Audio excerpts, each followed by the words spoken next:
As a dynamic senior leader, give him a little compliment up top, right? You know the importance of engaging with your colleagues, customers, and clients.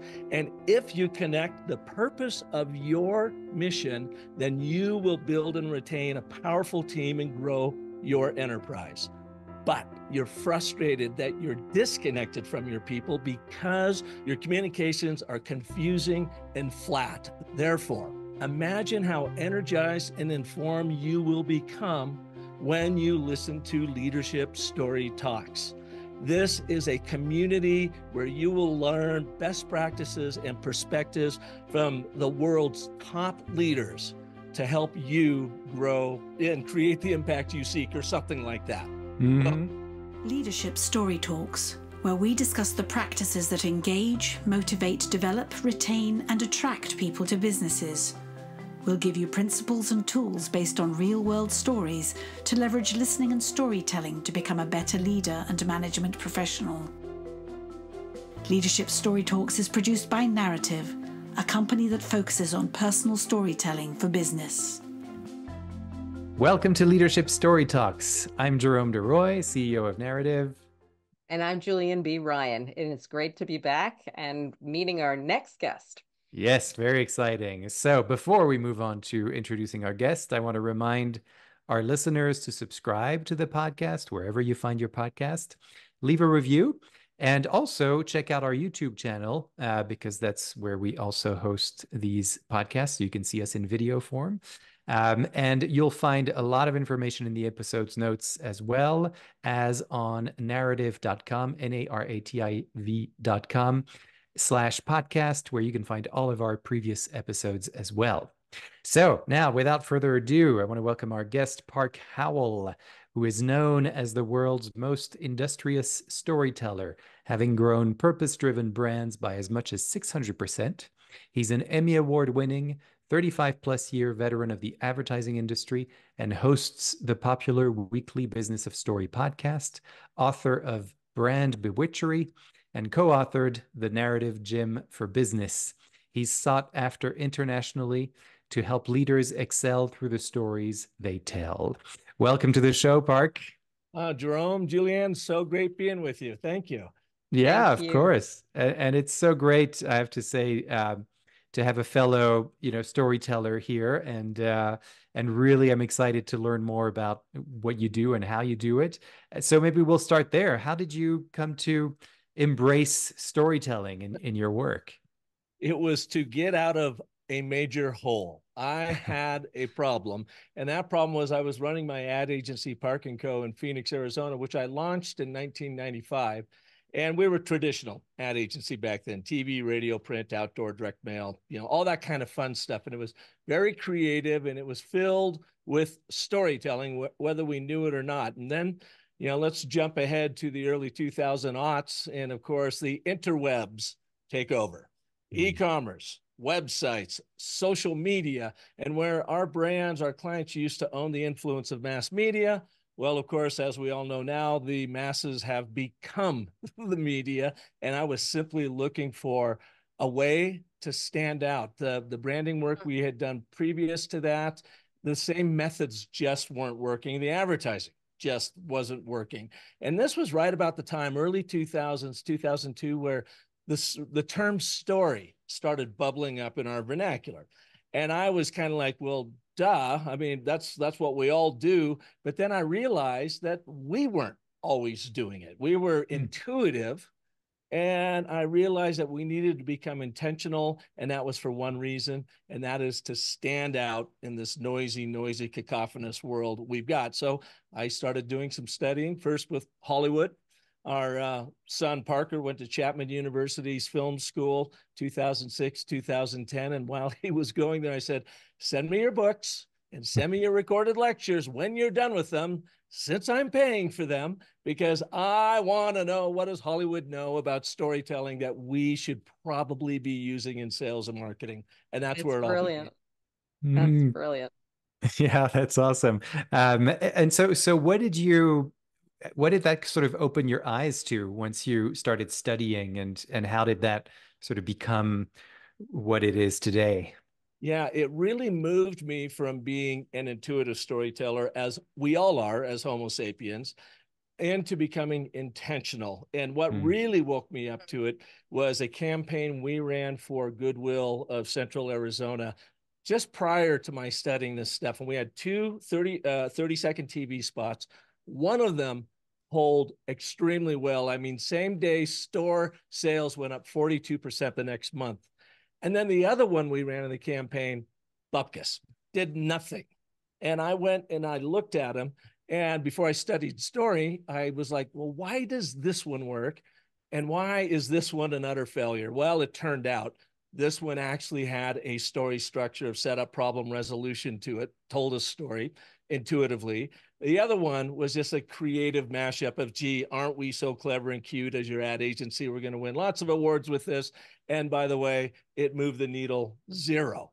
So that's when I realized, well, this doesn't have a story structure to it. It's just like, what does it mean? What am I supposed to mean? And interestingly enough, we won an Emmy for the first spot in that campaign that told a story. So that's when I'm like, okay, got to get my act together and really understand how these frameworks work.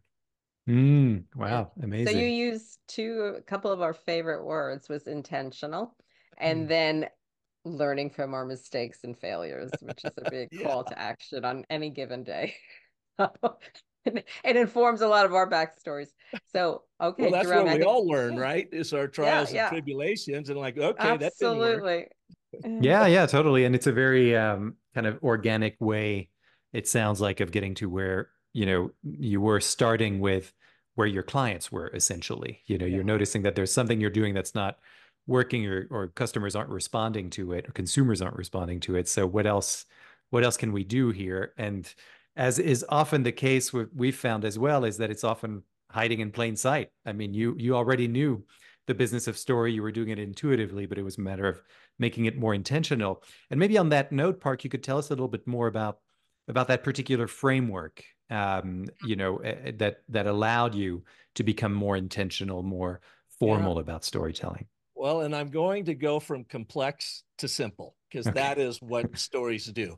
I learned the complex structure of the hero's journey, Joseph Campbell's 12 to 17 step monomyth, however many steps you want to throw in there. There are a lot of them. And I learned them at Chapman University. And the first time I saw it, it hit me like a ton of bricks. Like, this is a customer journey. This is a brand journey. This is the journey that we all go through. So that's where I mapped it to business and created my 10-step story cycle system. Tried to simplify it a little bit, but definitely wanted to speak to that logic, rational driven business CEO who would maybe say, oh, that Hollywood woo-woo stuff, that ain't going to work here. But I first tried it out on a company called Clinica Adelante, a local community healthcare center here, and they were in real trouble. And so we went in, and it was literally, I mean, a science project. In my heart, I thought this was going to work, but I wasn't sure. And they were so open to go through it, took them through it. We so clarified their story that they grew by 600% over the next 8 years. It was so dialed in, they did no advertising, no PR, and they attracted in the doctors they were looking for, the customers they were looking for, primarily because they got that story pulled together and they learned how to tell it.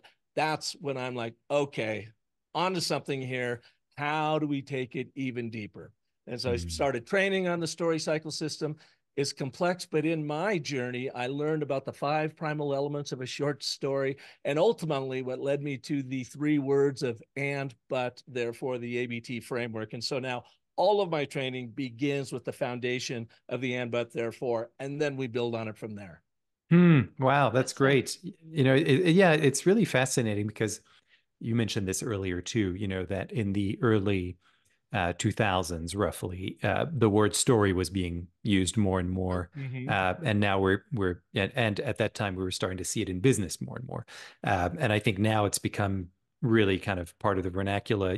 There's no, I mean, I remember when I first started, around the same time, actually, people were kind of scratching their heads a little bit when I'd go into corporations and tell them about storytelling. And I think that work that you did essentially of translating those things that are out there, starting with Joseph Campbell, and now there's many other things that are easily accessible to everyone and that are free probably online about story structure, etc. But that work of translation, that's something that really resonates with me, and that's my term, translating it from complex to simple. And now you've got a very simple framework, it sounds like, of the ABT. I'm curious what kind of so that was my first point, was the need to translate something, and maybe get your thoughts on that. But why do you think that is? Why do you think that there is a need to sort of take something that's been out there arguably for millennia, right? Storytelling, it's how we communicate, etc., and how we understand things. It's our entertainment, it's everywhere. And so why do you think there's that need to sort of take that and make it even simpler for businesses, corporates, executives? Well, first and foremost, you're right. I invented none of this. I was inspired by it. I could see how we could use it with great intention in business communications, leadership, sales, marketing, HR, whatever. And then I looked around and realized nobody was doing it. We weren't even doing it as an ad agency. We were doing good work and we were helping our clients, but I realized we were winging it half the time. And I always say, let's move from winging it to winning it every time by using these frameworks. And I think what has happened, especially in the B2B world, everyone thinks of business to business. I call it boring to bored, because we're always leading with our logic, reason-driven brain, when that Homo sapien, that storytelling ape sitting across from you, the limbic survival brain, wants setup, problem, resolution. It doesn't want to be confused. It actually doesn't want to think. It's just spoon feed the meaning you want me to take away. And there's only one technology that can do that for you, and that is the technology of storytelling. And I call it a technology because it absolutely has an algorithm, to a proven algorithm, the framework of the and, but, therefore, the framework of the 5 primal elements of a short story for big impact, which is just an expanded ABT. The framework of the 10-step story cycle system, which is also built upon the ABT. So it's that, I call it the applied science and bewitchery of storytelling. If you are going to get the attention and then move, now let's say, excite your audiences to action, there is no bullet pointed list that's going to do that. No features and functions that's going to do that. No banal TikTok video that's going to do that. It comes down to that structure of how our pattern-seeking, problem-solving, decision-making, buying limbic brain wants to get information. And so I just took it, translated it into the business world, and say, here's what we're missing out on, the number one skill that most of you aren't using. And I mean, we got great ROI on it too, that will blow your mind of just how powerful it is. This rings a bell, and already I'm going back in time, because I backed into storytelling. Did I love stories? Did I use metaphors in my language naturally? When I was doing human resources work, and my goal is, I had a problem. I didn't have a budget most of the time, and I needed to get people to listen and hopefully not get us sued or spend more time getting in trouble and making our lawyers rich out, building their koi ponds in their estates. So I would use storytelling in recruiting situations and tell something about my background, share it, and get them to confess things that went wrong, and it bonded. And then in HR, when we had tough conversations, to get them to sit so we could listen and do something. And I didn't know that was important till way later on, and then started to study, and it worked. And it did. So every leader who's sitting there going, oh, this is so fussy, fluffy, it's not. It built trust. And what you're explaining really does bring it down to a whole other level. It works all the time. It is kind of crazy how it works. I'd say you've got to understand the magic if you're going to cast the spell. And the magic comes in first, starting with that and, but, therefore. And people will first say, Park, it's just 3 words. Can it possibly work? And I say, all right, A/B test it. Write what you would normally write for, say, a LinkedIn post, and then rewrite it using an and, but, therefore framework. Post both of them within a day of each other and see which one gets more engagement. And it always wins out with the ABT, because it's just the way our brain wants to receive information and not have to work for it. So taking complex to simple. Hmm. So I'd love to hear from you an example of an ABT, or what is meant by and but therefore, Oh, just so our okay. listeners can kind of understand what that Absolutely. So is. three parts. The and but therefore uses the three forces of story. Those are agreement, act Mm. one, the setup, setting the stage, contradiction, act two. Oh my God, we're in peril. What's going on? There's major change afoot. What's going to happen that leads to act three or consequence? So agreement, contradiction, and consequence. And like I was doing a training with the Home Depot, and one guy asked me their internal sales teams to vendors and so forth. And he asked me, he goes, Park, what's the shortest ABT you know? And I go, oh, it's just 10 words. You communicate and care, but bore. Therefore, tell a story. Setup, problem resolution. Now, that is not a story in and of itself because we don't actually have a character and a time, place, and so forth. That's where the five primal elements of a short story or an anecdote comes in. But that little message works because we have agreement. You communicate and care. Yes, I do. I really do communicate and care. But hate to tell you, you bore, especially in the B2B world. Because they're logic driven, executives. Therefore, tell a story. Now you can add to that, therefore, to truly connect on a deep, visceral level with your audience, customer, prospects, share a story that they can relate to. I mean, you could then start expanding on it.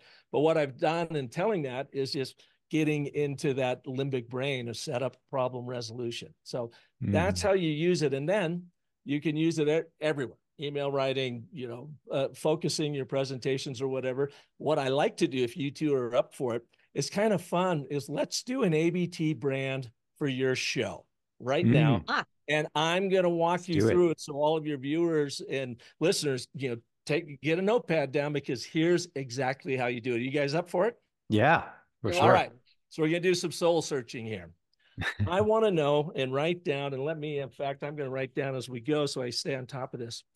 Who by persona is your number one audience for this show? I know you appeal to a lot of people, but who are those 80% that make up that number one persona? Okay. Do you want us to respond or write it down? Yes. Yeah. You're in the hot seat right now, Jerome. We have to model what we preach. Yeah, absolutely. Well, I'm gonna go out on a limb and say senior leaders. Julienne? I agree. And we also have a second cohort that we're appealing to up and coming professionals that are looking for lessons in engagement and learning. What do those two audiences have in common? Senior leaders and up and coming professionals. Yeah, I would say the word that comes to my mind that they have in common is that they're looking to engage. Like they're getting more and more seniority. Their teams are getting bigger, and so they really need to engage their audiences, whether it's internal teams or actual customers, stakeholders. Some of them might now be newly having to talk to investors and that sort of thing. So I would say that's the word that keeps coming to my mind is they got to engage people. They got to know how to do that. All and right. I think on the up and coming professionals, they're looking for their work to mean something and have a direction, and looking for much more control or expectations than prior generations did. It has to be a bigger purpose and meaning for their work. Bigger purpose and meaning. Okay. And a lot of these senior leaders are talking to those up and coming professionals too. So they got to train them up. So we'll focus right now on the senior leader as that number one audience. All right. And why is it important for them to engage their people? I know it sounds like kind of an obvious question, but I would really like to get it. What are they really trying to accomplish with that engagement? I mean, I think they're trying to ultimately, get better, improve their business, make a contribution, make an impact on their customers so that they keep coming back, essentially. And same with their employees. They want to keep everybody happy and engaged so that they stay with them, they retain their teams, and they attract new team members as they grow And make money. and make money. Yeah, all of this leads to making money. That's for sure. Okay. Now I'm just feverishly Writing this down. All right. What is the problem that they have that is keeping them from engaging that you are ultimately going to solve? I don't want the solution yet. What is the problem? But they're frustrated. They're not engaging because of what? I mean, for me, I'm sure, Julian, you've got something to add to this, but what we see all the time, between our guests and people who give us feedback in our work, they have a wealth of data, and that helps them a lot. But it's also a curse because it's really hard to communicate in simple terms to engage those teams and those customers with such complex data. So that's what I see a lot is that a lot of time their communications kind of fall flat, and they have the vision, they see it out there, they know how to get there, but they're like 3 steps ahead of everybody else, and they don't know how to bridge that gap for everybody else so that they can see it too. Gotcha. But I also think there's once you get to a point of view as leaders, you're also a little disconnected from the general population, and you don't get information fed up to you, sometimes truthfully or in the way you can. So you can you don't know what you don't know, basically. And surveys don't cut it, let me tell you. And Yeah. and we can do a little bit of walk around all these other great data collection situations, but there's always that, do I know everything I need to be knowing and connecting with my audience, not my audience, but it is your audience, your employees. All right. Then we're going to move on to the final one. We've got our agreement, we've got our contradiction, and the consequence. How are you or this show uniquely equipped to help them get it? What are they going to take away from your show that is going to help them connect with their people and keep their communications from falling flat? I would say the number one thing that they get is our best practices, from a variety of professionals like yourself and many others that they wouldn't normally have access to within their company necessarily, because these are offering different perspectives. And so I think pulling those best practices exactly to, okay, so my communications are kind of falling flat. Let me go to this show and hear what Park has to say about the ABT model. Maybe I can use that, and maybe that'll make it resonate more, right? Or you could say that of any episode, right? That's just an example, but I think that's one of the ways that we provide solutions is that, there's very practical tips. We're not just talking theory here. Mm-hmm.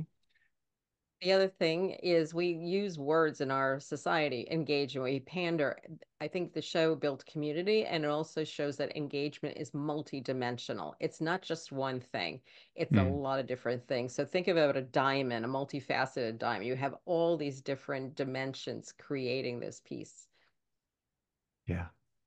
All right. And then the final question I have. I feel like I'm back in graduate school, by the way. This is great. But this is the best way to prove it out, because I'm sure you got a lot of listeners, a lot of viewers right now saying, oh, come on, Park, this is BS. This thing can't work. But I'm going to show you.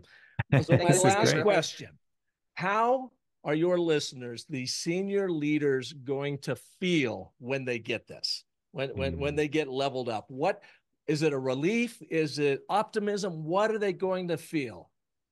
The word that comes to my mind is energized. It's, that energy that you feel when you have discovered something that you didn't know before, and that you feel like, and you've got the confidence. I think those are the two things, energized and confident to actually use these things that we're talking about on this show. Okay. And informed. And informed? Mm-hmm. All right. So my theory is always expect the unexpected in our podcast too. Yeah. It's never business as usual. Yeah, it's kind of interesting. It sort of mirrors, I think everything we've talked about sort of mirrors, at least I'll speak for me, what I feel, right? So whenever I talk to a guest, this is how I feel. There's something I'm discovering in the moment, even though we've prepped for this. And so as a result, it energizes me. It makes me more confident and informed, right? Yeah. So it's kind of interesting. All right, so here we go. Now, this is literally just a rough draft that we've pulled together in 5 minutes. This is the way it works. Anybody can do this. Do it for yourself. and then you can start fine tuning it. So here are the steps. You want to identify your number one audience. You did in this case with senior leaders. I know you've got that secondary audience, but I think what we'll say here will relate to them too. What do they want relative to your offering? They don't even maybe realize what your offering is yet. You do because you've done your discovery. What do they want? And why is that important to them? You want to raise the stakes. That is your statement of agreement, because all you're trying to do is get your prospects nodding yes. Yep, understand me. You appreciate what I want. That's cool. And then you introduce the problem you're going to be solving for, because nobody buys a solution without a problem, right? So you have your but, and I want you to follow that but with an emotion, and then use the conjunction word because. That cause and effect really plays to the limbic brain, and it enables you to what I call find the hurt and then amplify that pain, because you're ultimately going to heal the wound in your therefore statement of consequence. But you're not going to lead with your brand directly after the therefore. You want to keep it focused on your audience. They are always at the center of your story. What's in it for them? Then at the very back end of your therefore, you have to fight off all those demons of saying, we got to be talking about us. This is where you actually get to talk about yourself. You're at the very end of this. And remember, these things can be 15 seconds or less. So all you're doing is setting this problem solution dynamic stage in your audience's limbic brain. So they go, oh yeah, totally get that. Wow. Okay. That's for me. I'm going to tune in. All right. So I wrote something down like this. And you're speaking, by the way, you're going to do a pronoun shift. You're not going to be talking about you, as in you all. You are going to be talking about you, your audience. So we want to do the pronoun shift from the story being about us to being about them. The single most powerful word to do that is the word you, of course, right? So as a dynamic senior leader, you'll give me a little compliment up top, right? You know the importance of engaging with your colleagues, customers, and clients. And if you connect the purpose of your mission, then you will build and retain a powerful team and grow your enterprise.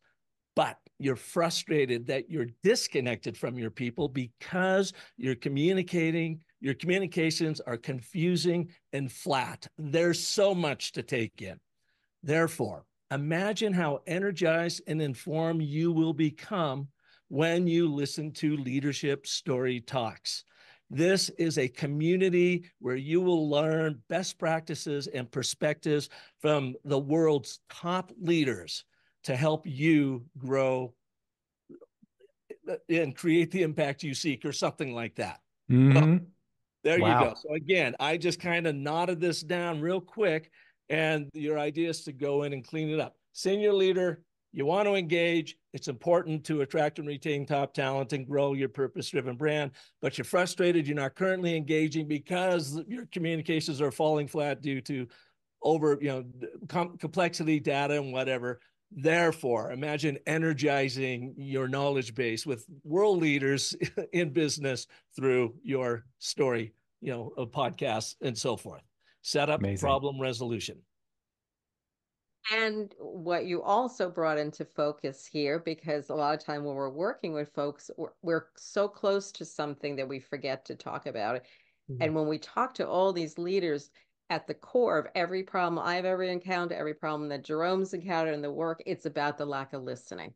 And simple listening that goes into every situation. People have tuned out, haven't paid attention, etc. So listening is the driving force of this work. Well, Julienne, to that point, we are talking about the ABT as a narrative framework. That's what everyone's first really interested in. How do I get my messages to land right the first time, every time? It's also a remarkable story listening tool.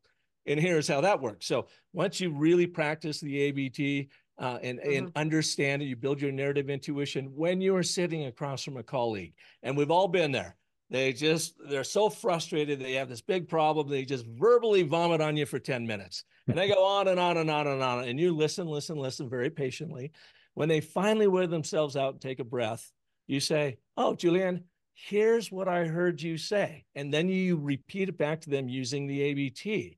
You and your team want this, and it's really important to you because of this. But you're extraordinarily frustrated or fearful or whatever. because of this major problem here. Therefore, we need to look for a fix. Maybe it's down here. That just opens up the conversation.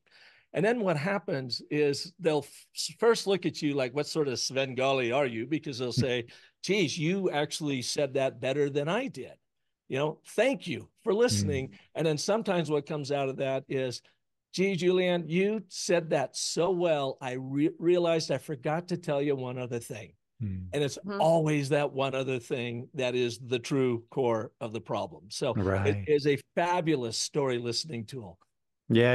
It's interesting. It really is that you're creating that virtuous cycle that we talk about a lot too, where you hear a story, or it doesn't even have to be a story as long as it's in that framework that the mind kind of understands naturally, then that makes me listen in a certain way, and it's engaging my brain in such a way that I'm remembering things that are really important. And now I'm going to say those things to you, and then you're going to take that in. That's information for you, and so on and so forth. And it just goes on and on and on. So now we're really in this kind of knowledge transfer, essentially, system that seems to be very productive. Yeah. You've created a dialogue instead of you talking at the person, giving them the pitch and the sell. It's a dialogue, it's a give and take. So there's flow, like music, that you have beats and you come back to that person and showing how you're listening. So it's interesting. It's all very interesting and connected. Absolutely. Thank you so much, Park, for taking us through that, because you're right. So many times we can talk about things kind of theoretically, or even with great examples. And you've talked about the impact of this work, and how enterprises that you've worked with have grown as a result, or had much better results. And one thing I'm curious about, having gone through this exercise with you, how does AI factor into this, or into your work, if at all? Yeah. Well, we have been working on 2 custom chat GPTs, one for the and, but, therefore, and actually one for the 10-step story cycle system. The thinking is to make the story cycle work. Of course, you got to do a lot of due diligence, a lot of discovery as you're reframing your brand story or creating it from scratch. That takes a lot of time and effort. We are working with ChatGPT to do the research. We call it our storytelling intern, because it's like, okay, go and do all this research so that you can show us how we are being, relatable in the marketplace, competition and whatever, and drop it into the 10 steps so that we can go back and review it. Then you go in and you do your work, your human work of now bringing humanity to your brand through the stories and the words you use it and how you describe that. And it's been fairly successful. We're still running it a lot and doing a lot of tests. We're getting there. We also have one on the ABT. It can get the basic form down of and, but, therefore, to get you started. But then it really takes, again, that Homo sapien in you, that human in you, to come and bring your voice to it and so forth. But because they're algorithms, AI is helpful in research and in like creating first drafts. But then it's really up to you to go and dial that in. You're using a great word, the humanity into, or the humanness into it, because I gave a recent talk to an audience that was there to visit at a conference. They were there to discuss AI and technology and ChatGPT, and I wasn't there to dismiss it, but I was saying there is a relationship. They still have to practice their human skills and, take some risks of how they're interacting and be critical thinkers, as they're progressing, not just, I think about being on the bridge of the USS Enterprise, and who would you rather hear a story from, Spock or Captain Kirk? Who's actually going to move that audience, Spock or Captain Kirk? So I think of Spock as AI. He gives you all that logic, reason, insight. Great metaphor. But then it comes to Captain Kirk to bring the humanity to it. I think we all need to be Captain Kirks. Yeah. And to see the value and need for Spock's, right? So exactly that helps the Captain Kirk, right? Absolutely. Yeah, no, I love that. I love that. So there's a question that we ask of all of our guests, and we're getting to that time now.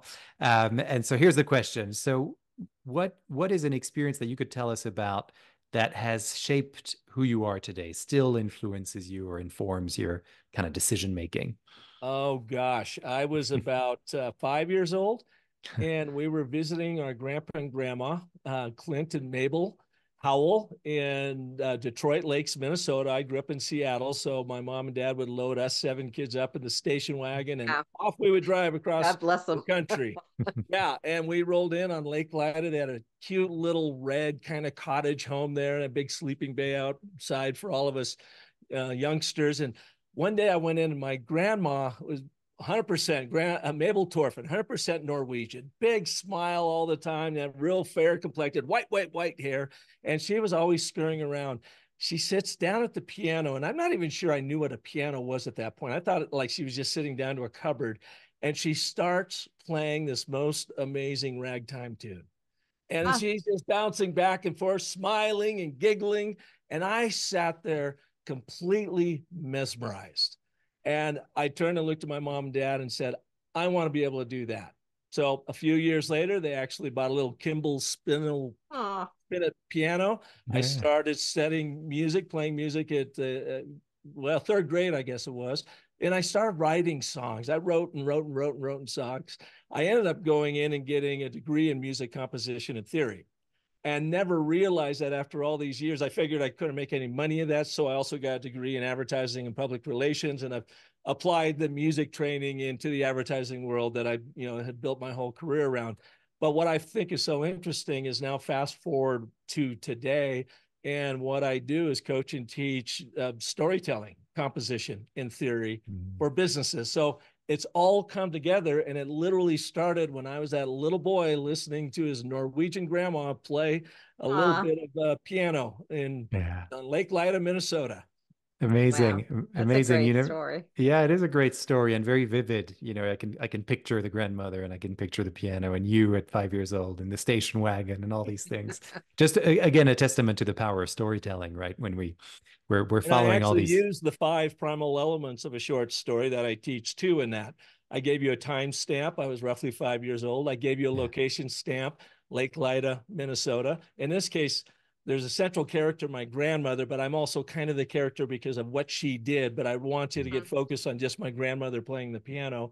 And then the action is I start taking piano lessons. The surprise is I go so far as getting a degree in music composition and theory, and now apply a lot of that knowledge in how I teach storytelling, composition, and theory. So that becomes the aha moment. So there are the 5 primal elements of a short story, which is literally just an expanded ABT.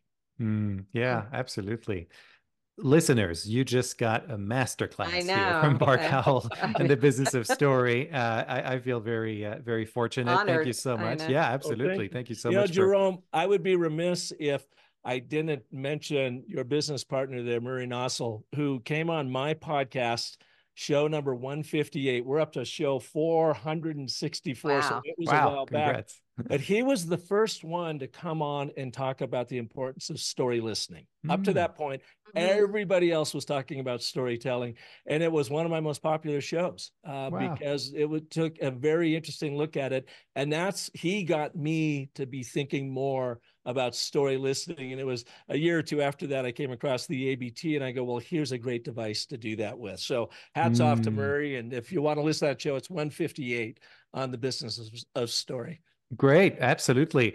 On that note, actually, this is a perfect transition. I was going to ask you, Park, if you've got any last words or recommendations or things you would want our listeners to do following this episode or go to.